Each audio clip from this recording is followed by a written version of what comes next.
കാലങ്ങളേറെയായി കാതങ്ങളകലെ കാൽപന്തുരുളുന്നതും കണ്ട് കിനാവു കണ്ടുറങ്ങിയ ഇന്ത്യൻ ജനതയ്ക്ക് ഒരു വരം ലഭിച്ചു. ലാറ്റിൻ അമേരിക്കയുടെ കാൽപ്പനികതയും യൂറോപ്പിന്റെ കൃത്യതയും നിറഞ്ഞ പന്താട്ടം കണ്ട് പാതിരാത്രി പിരാന്തന്മാരെ പോലെ ആർപ്പു വിളിച്ചവർക്കുള്ള സമ്മാനവുമായി ഇന്ത്യൻ മണ്ണിൽ തുകൽ പന്തുരുളുന്ന ഒരു മാമാങ്ക വേദിയൊരുങ്ങി. പടവെട്ട് ജയിച്ച് ഇന്ത്യൻ മണ്ണിലെ അധീശത്വമുറപ്പിക്കാനായി സകല സന്നാഹങ്ങളുമായി തെക്കുനിന്നും വടക്കുനിന്നും പോരാളികൾ ഒരുക്കം കൂട്ടി. ഉരുക്കുകോട്ടകൾ തീർക്കുവാൻ ആഫ്രിക്കയിൽ നിന്നും വമ്പന്മാരെ ഇറക്കി. തന്ത്രങ്ങൾ മനയാൻ പേരുകേട്ട യൂറോപ്യൻ യുദ്ധതന്ത്രജ്ഞന്മാർ ഇന്ത്യൻ തീരമണഞ്ഞു. ആക്രമണത്തിന്റെ ലാറ്റിൻ അമേരിക്കൻ അടവുകളും പയറ്റിത്തെളിഞ്ഞ് ഈറ്റപ്പുലി കണക്കെ പാഞ്ഞു ചെന്ന് എതിർക്കോട്ടകളിൽ വിള്ളൽ വീഴ്ത്തുന്ന പല വമ്പന്മാരും പറന്നിറങ്ങി. ഇന്ത്യൻ മണ്ണിൽ ആവേശത്തിന്റെ പന്തുരുളുമ്പോൾ പന്തു തട്ടാതിരിക്കുവാൻ VP സത്യൻ എന്ന ക്യാപ്റ്റന്റെയും IM വിജയൻ എന്ന പോരാളിയുടെയും നാട്ടുകാർക്ക് കഴിയില്ലല്ലോ. പന്തുരുളുന്ന ഹൃദയങ്ങളുടെ താളവുമായി മഞ്ഞ മേലങ്കികൾ അണിഞ്ഞൊരു സൈന്യം കേരളീയ മണ്ണിലും ഒരുങ്ങി.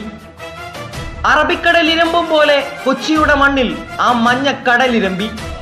മെക്സിക്കൻ തിരമാലകൾ കണക്കെ ആർത്തു വിളിക്കുന്ന ഗാലറി കണ്ട് പല വമ്പന്മാരും ദൈവത്തിന്റെ നാട്ടിലേക്ക് കണ്ണുകളെ അയച്ചു. പ്രതീക്ഷകളുമായി അവർ പന്തു തട്ടിത്തുടങ്ങി.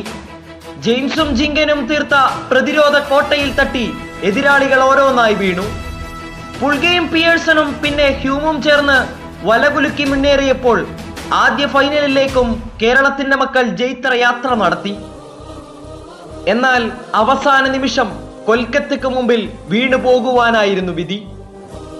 പിന്നെയും ഇന്ത്യയിൽ പന്തുരുണ്ടു. ഹോസുവും ബെൽഫോർട്ടും ഹെങ്ബർട്ടുമെല്ലാം മഞ്ഞ ജേഴ്സി അണിയാനായി ഇന്ത്യൻ മണ്ണിലേക്ക് വിരുന്നെത്തി. കോപ്പലാശാനു കീഴിൽ 3-ാം വർഷം വീണ്ടും ഫൈനലിലെത്തി. എന്നാൽ പെനാൽറ്റിയുടെ ആകാംക്ഷയിലേക്കു നീണ്ട ഫൈനലിനൊടുവിൽ കരയാൻ തന്നെ ആയിരുന്നില്ലേ വീണ്ടും വിധി. മഞ്ഞ ജേഴ്സിയും അണിഞ്ഞ് പിന്നെയും പുതുമുഖങ്ങൾ കൊച്ചിയിൽ പന്തു തട്ടി. പലരും യാത്ര പറഞ്ഞു. ചിലർ മാത്രം ഇടനെഞ്ചിലും കയറി ആ ജേഴ്സിയിൽ തന്നെ തുടർന്നു. 3 വർഷങ്ങൾ പിന്നെയും കടന്നുപോയി. 3-ാമത്തെ ഫൈനലും ആ കിരീടവും മാത്രം കൊച്ചിയിലേക്ക് എത്തിയില്ല. 6 വർഷമായി നീളുന്ന കാത്തിരിപ്പാണ്. പരാജയങ്ങളേറ്റ് തളരുമ്പോഴും ആരാധകർ തന്നെയാണ് ഈ മഞ്ഞപ്പടയുടെ മജ്ജയും മാംസവും. അവരുടെ ആർപ്പുവിളികൾ തന്നെയാണ് വമ്പൻ പരാജയങ്ങളിലും ഈ ടീമിനെ മുന്നോട്ട് നയിക്കുന്നത്. അതിനാൽ തന്നെ അനിശ്ചിതത്വങ്ങളുടെ രണഭൂമിയിൽ ആവേശത്തിന്റെ കടലിരമ്പം തീർക്കുന്ന ആരാധകരോട് മാത്രമാണ് ബ്ലാസ്റ്റേഴ്സിന്റെ കടപ്പാട്.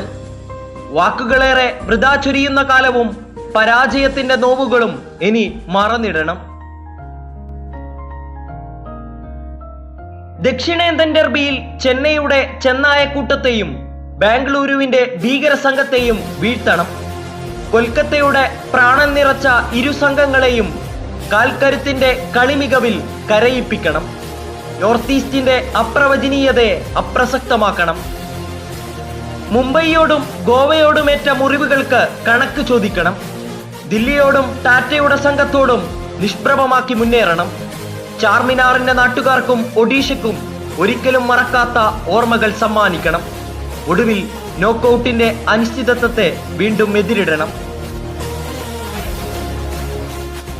പലതവണ പതറി വീണ പടിവാതിക്കൽ ഒരു 3-ാം അംഗത്തിനൊരുങ്ങി മഞ്ഞപ്പടയുടെ മനസ്സു നിറക്കണം. സ്വപ്നങ്ങൾ ഏറെയാണ്. ജിങ്ങൻ എന്ന പോരാളി എതിർപ്പാളയത്തിലേക്ക് കൂടുമാറിയെങ്കിലും കിബു എന്ന പരിശീലകന് കീഴിൽ പ്രതിരോധ കോട്ട കാക്കാനെത്തിയ കോസ്റ്റയുടെയും ഖോനയുടെയും വരവ് പ്രതീക്ഷ തന്നെയാണ്. സ്പാനിഷ് മൈതാനങ്ങളിൽ പയറ്റിത്തെളിഞ്ഞ വിൻസെന്റ് ഗോമസും സിഡോഞ്ചോയും പിന്നെ മലയാളികളുടെ അഹങ്കാരമായ സഹൽ എന്ന യുവ പോരാളിക്കൊപ്പം ഫെക്കുണ്ടോ പെരേര എന്ന അർജന്റീനക്കാരനും മണിനിരക്കുന്ന മധ്യനിര സ്വപ്നങ്ങൾ കാണുവാൻ വീണ്ടും പ്രേരിപ്പിക്കുകയാണ്.